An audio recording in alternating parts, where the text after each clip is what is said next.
YouTube bound community, Beach Boys fans, random people on the internet, my name is Giggens, and we're here today to do a sound by sound, if you will. I'm going to call it that, I think.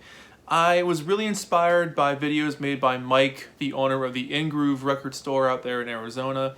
If you haven't seen his channel, he makes really good videos about collections he picks up or the gear he is using. He's a big Macintosh fan. And his videos are always really just a lot of fun to watch because he's such a music nerd and he's got fantastic stuff. I'd love to visit his store one day. So Mike, if you're watching this video is definitely inspired by your videos. So I do recommend checking out his channel because he did a video about pet sounds and all the different versions of pet sounds that have been released on vinyl and what sounds the best. And I was like, that sounds like fun. Challenge accepted. So I wanted to do Wild Honey today. So we're going to go through about 5 different versions of this thing on vinyl and nailing down what I think is the best sounding one. And you might be surprised by my answer.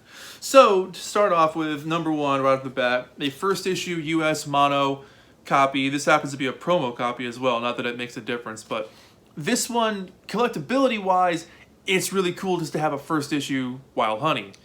Now, I will say, I do think the vocals are a little muddy sometimes. It's not exactly the most vibrant, punchy sounding record. The bass is really prominent and the drums are like almost non-existent on some songs. The organ does sound good, but the background vocals could be very buried in the mix once in a while. It's not a bad sounding album at all. It's still really cool, it's fun to have, but you might feel like you're getting like a little ripped off on the top end. It's not really as crisp and clear and bright as you want it to be, so you can really hear all the nuanced stuff going on in this album that really makes it stand out. Up next is a stereo copy, original from 1967, and honestly, I like the stereo one better. I think the separation of the channels benefits the dynamics of the atmosphere of the feel of the album.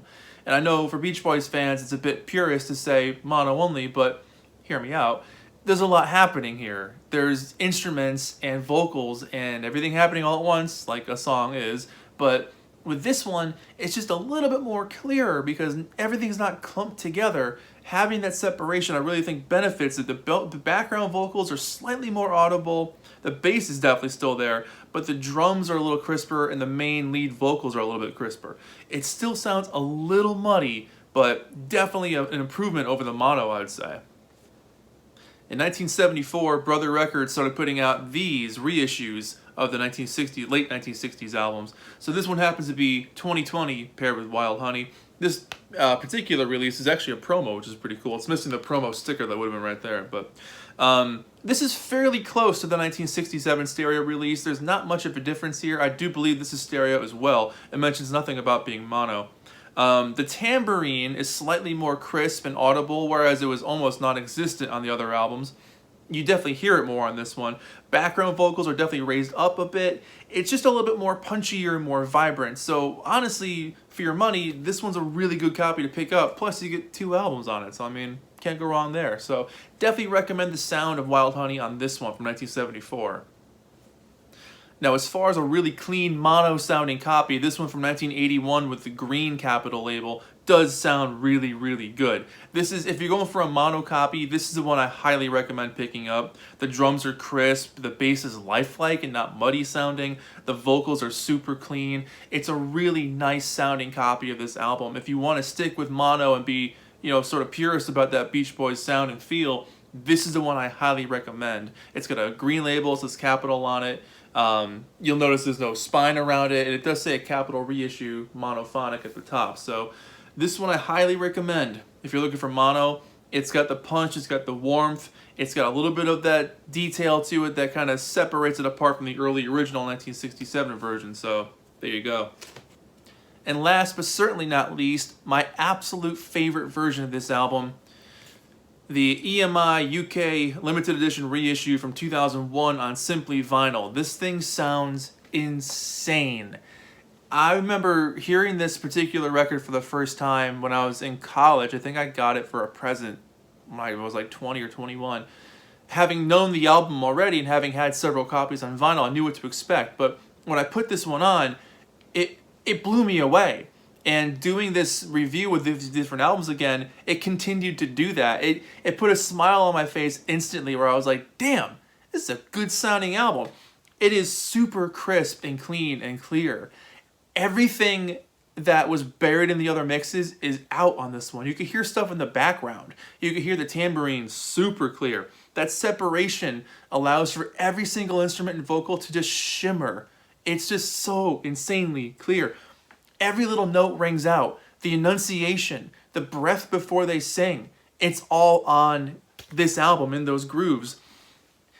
I cannot stress enough how good this one sounds. And it comes in this like sort of clear, heavy bag. Oh, it's kind of like I guess you can call it a bag. But it's got that sticker on top there too, which you kind of open it up. But yeah, this came out in 2001. It's on the Black Capital label through Simply Vinyl. And easily the best sounding copy of Wild Honey I've ever heard. And I've heard a lot of copies of Wild Honey, whether it's on cassette, on CD, digital, you name it. This one is still my absolute go-to copy for this thing. It's just so much fun, and it's one of those things where when you put it on and you hear the crisp top end come out, and you're like, oh, there's the vibrancy I was missing. There's the clarity I was looking for. There it is.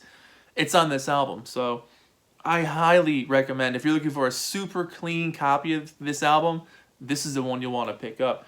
I did just do a quick Discogs search. Apparently they're still out there. I don't know how expensive this was back in the day. I got it for a present, so I have no idea. So I'm guessing they're probably anywhere from 20 to 50 bucks at this point, but it's kind of like an investment. It's worth it if you're going to be collecting these things and hanging on to them forever. This is one you'll want to pick up. Here's a close-up of the sticker there.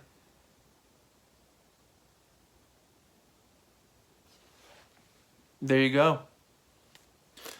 So that's it. What is your favorite sounding copy of Wild Honey on vinyl? Very curious to hear your thoughts. Do you prefer the originals from the 60s, or do you prefer a reissue from later on? What strikes you about the mixes? Do you hear the differences in the mixes? You know, what kind of catches your ear when you put this record on? What are you looking for? What are you looking to get out of it when you put this record on? So that's it. Again, thank you so much, Mike, for the inspiration for me to make a video like this. I love your series and your channel. If you happen to watch this, I hope you dig it. And don't get mad that I copied your idea, but I'm giving you lots of credit where credit is due, my man. So there you go. But my name is Giggens. This has been Wild Honey, all my different copies on vinyl. And I really hope you enjoyed it. Let me know if you want to see more. Of course I'll do more. It's fun. Simple as that. Thanks for watching. And yeah. See ya.